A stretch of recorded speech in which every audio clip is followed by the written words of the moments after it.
Insane. Okay, this feels like an actual fever dream. That right there, 500 horsepower V8 W2RC Ford Raptor T1 Plus. Basically, a sequentially shifted off-road rally truck that is about to absolutely blow my mind. Here's one pulling in now. These things are epic, and in today's episode, we are in the South African wilderness for the shakedown and prologue of these Raptor T1 Pluses. Wild. Epic. Sick. 170 kilometers along the straight. Well fast.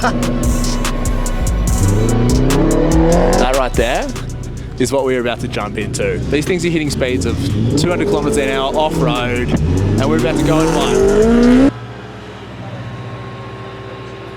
Yep.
That was a shakedown hot lap with Carlos Sainz Seniour. Yeah, there's some serious racing pedigree and history in that name, in that car right now.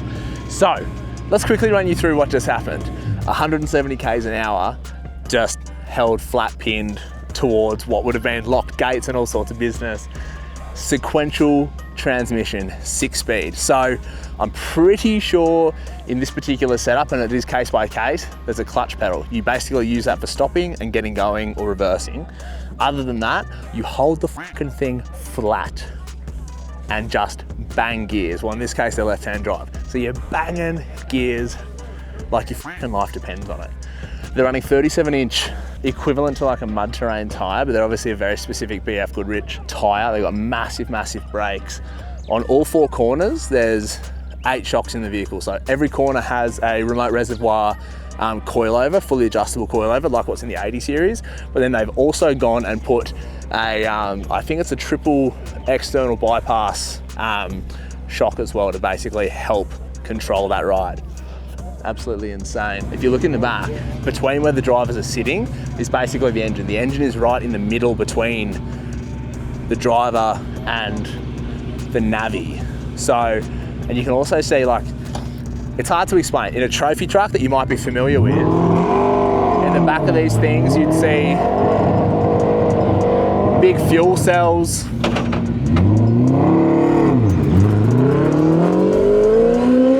So crazy. So in the back of like a trophy truck, you'd see the 2 full-size spares and a massive fuel cell hanging way out past that rear axle. And that's done intentionally because they're trying to keep the weight over the back. Obviously, most of them are rear-wheel drive, but you also want that front suspension up, floating over the whoops. Whereas these are sort of handling a lot more like a rally car. So you can see the engine, the fuel cell, and even the two spares on each side of the car are actually all in between the front and rear axle. So they're trying to keep the weight as central and as low as possible, which is really crazy. Spare right there in front of that rear axle.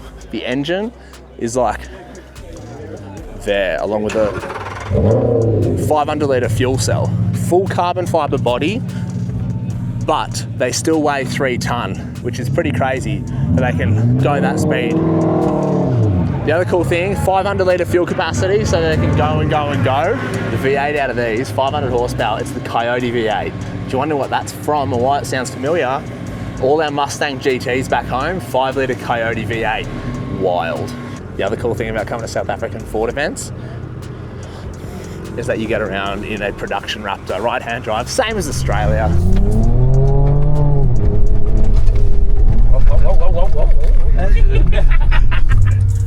Okay, so a really cool part of what we get to do on this South African trip is take these production Raptors. You know, I've spent a lot of time in these things back in Australia. We're now getting to spend a little bit of time here in South Africa. We've been lucky enough from the locals to get access to this dried up creek bed or riverbed. Now, just over the way over here is actually an unused, basically abandoned chrome mine. We're about to head there and do a little bit more technical stuff. But for the meanwhile, we're just tearing the f out of this this creek bed, and it is so fun. Sand mode, Baja, rear locker on, traction off, manual mode. These things just absolutely eat it up, as you can see. I scared Andrew a little bit, but it's fine. He loves it secretly. Hello. Gorgeous. Oh, shucks. How do you say epic? Uit die woensdag gestoeldes. You heard it here first. What I'm about to show you is some of the sickest thing I've ever seen in my entire life. At an abandoned chrome mine. Look at this. You are kidding me. This is my boy. He's gonna give you a 30-second intro into who you are, what you do, and what we have planned for the next King of the Hammers / Fink. All right, go. All right. My name's Christopher Bordy. I'm from the U.S. I race trophy trucks, so 1,100 horsepower, all-wheel drive. Yeah, stupid American shit. The best. That's what every Australian dreams of, is stupid American shit, and we can't have it, so it's disappointing. So we're gonna bring him over to King of the Hammers, which is our like ultimate stupid America shit, all in one place, like 60,000 just people hillbilly just partying. It's sick. So for you guys in Australia watching this back home, like the events that like the Patriot guys go to with their trophy truck, it's what my boy Chris does. King of the Hammers is probably the mecca. Yeah. It's like a combination of trophy truck, rock crawling, buggy, alcohol abuse, and just and you're camping there for a week. And it's just a party. Every night is just hold on. Yeah, insane. So I reckon we go to King of the Hammers, and then we bring Chris over for Fink, and we show him how the Australians get down. I'm in. I need to come across. Yeah, absolutely. All right, I reckon we'll convince him to let me drive his trophy truck just one time, but he doesn't know about that yet. Okay, anyway, bye. If there's one thing that's for certain, as that Ford know how to put on a fucking event, let me tell you.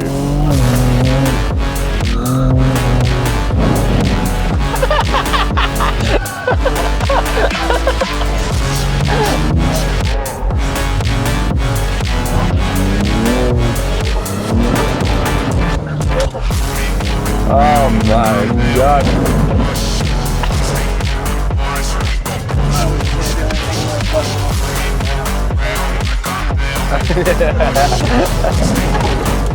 Oh, that camera, that's sick. That's helpful, that. No, that's nice, man. You are actually taking the piss.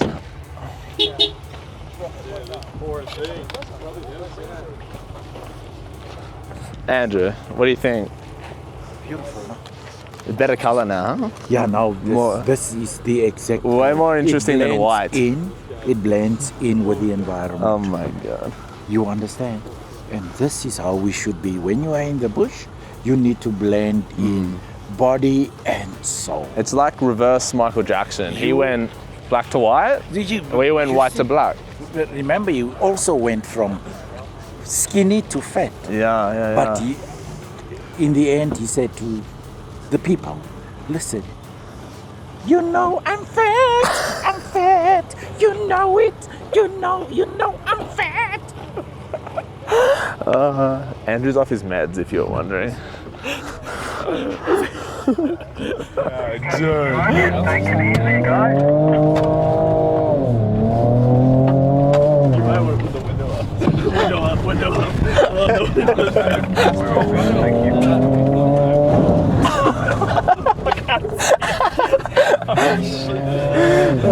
We're driving through big puddles out. It's dirty. Should I send a picture of the car? Oh, God, that's the thing. Should I send a picture of the car at this? Yeah, it's all dirty. Alright, bye-bye at this, love you. Imagine we came back and the whole bumper was just missing. Okay, we made it to Sun City. This is basically set up to be all the team's headquarters, and I guess where they're going to be working on the cars, fixing the cars, pitting, etc. So you can see the Toyota team, we've got the Ford team set up. There's a whole bunch of different factory teams and stuff. We're here with Ford M Sport Performance, so we'll go find our boys, Carlos Sainz, etc. Okay, so we are in the pit, in the belly of the beast. Now, this is where all the prep and everything is going to be happening. And we're going to take a quick look at the car in a little bit more detail with it all blown away.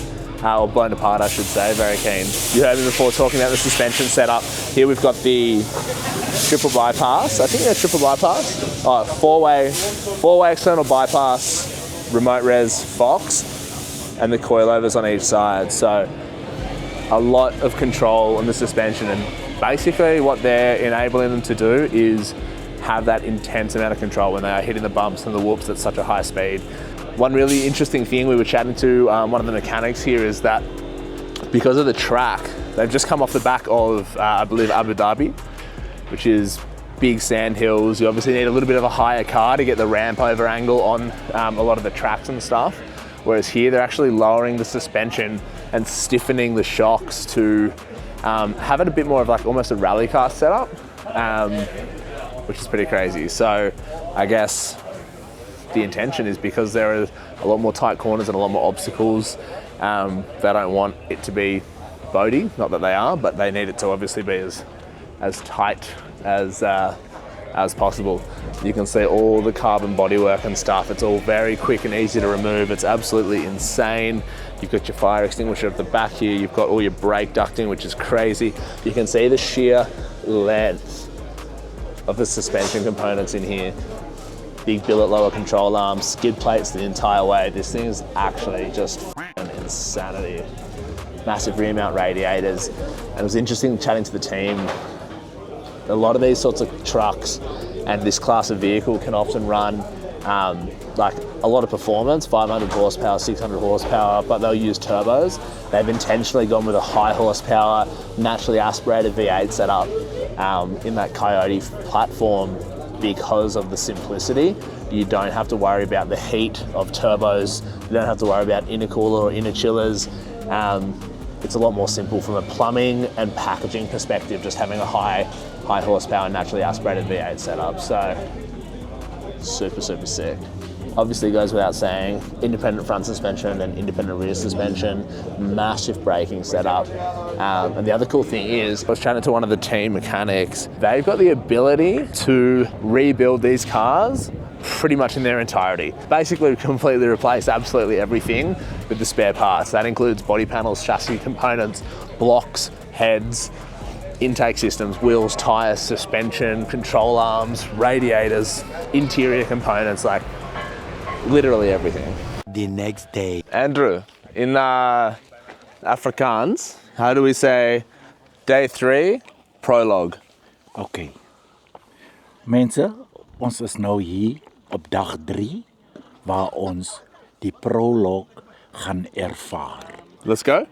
Gereed? Dag 3, prologue. Yo! Looks amazing.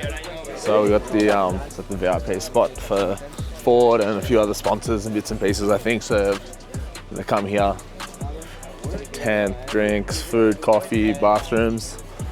And we have a staging area just down there for the cars. This is basically, I thought we were just going to be watching from a point of the prologue track, but it's actually the start line. So we just saw the bikes go.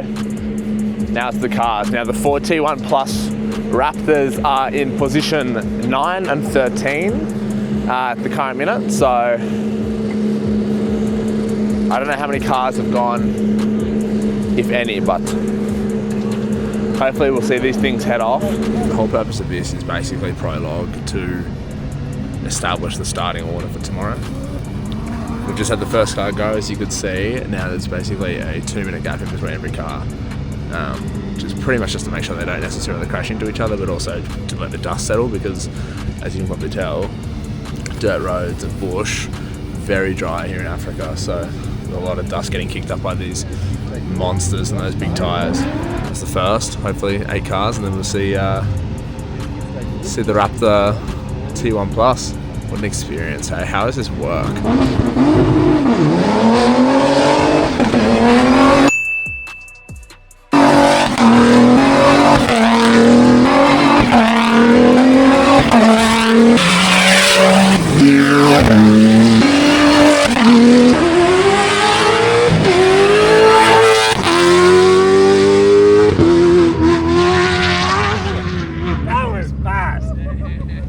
Carlos Sainz Seniour for the win!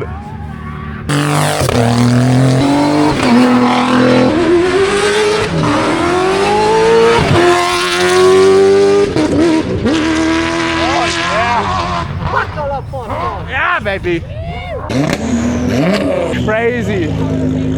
We've seen Carlos, we've seen Nanny go, the 2 Ford Raptor T1 Plus drivers and their navies.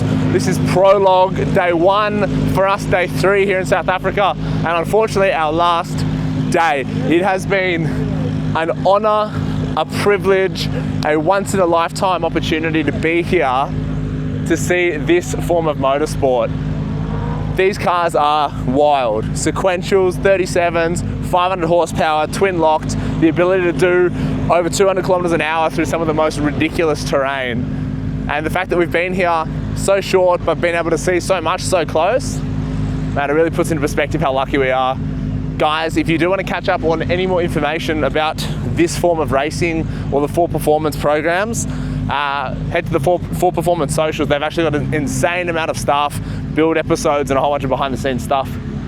Anyway, that just about brings us to the end of this episode and this trip. We are literally about to jump in the next gen Raptor and boot scoot back to Johannesburg Airport, 2.5 hours, jump on a flight, which I'll be doing for 18 hours. Landing back in Brisbane very soon. Anyway, like, subscribe, we'll see you next Thursday.